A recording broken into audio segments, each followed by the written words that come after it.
Welcome to the Divorcierge Divorce Tip of the Week. When you're negotiating your financial settlement, one of the most important things you need to consider is the tax implications of the different components of the settlement. I have heard many cases where people didn't really think about what the long-term effects would be on their income, and they agreed to something that may not have been wise and may not have agreed to had they had somebody take a look at the long-term consequences, the long-term tax consequences.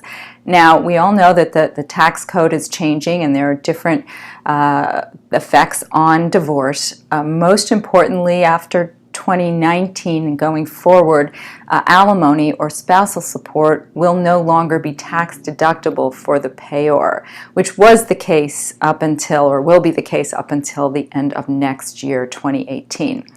Another thing to think about is the deduction of mortgage interest if you have a mortgage on your home and you are talking about transferring the home between one party and another. The amount you can deduct is changing, and that may affect how much you end up getting in your settlement as well when it comes to the real estate. You also want to think about tax implications of selling any assets.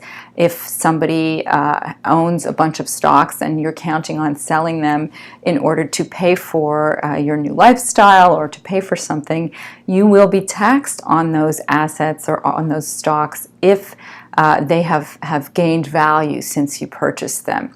There are many, many other tax implications, and it really depends on your situation and what your assets are that you hold, what your debts are, on and on.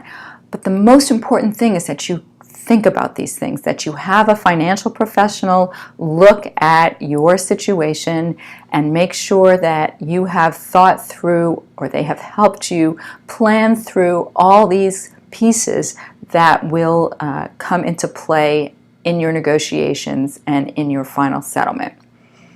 If you'd like to have a little more information, perhaps figure out which financial professional might be the right one to help you through your divorce, check out my website, thedivorcierge.com, sign up for a free consultation.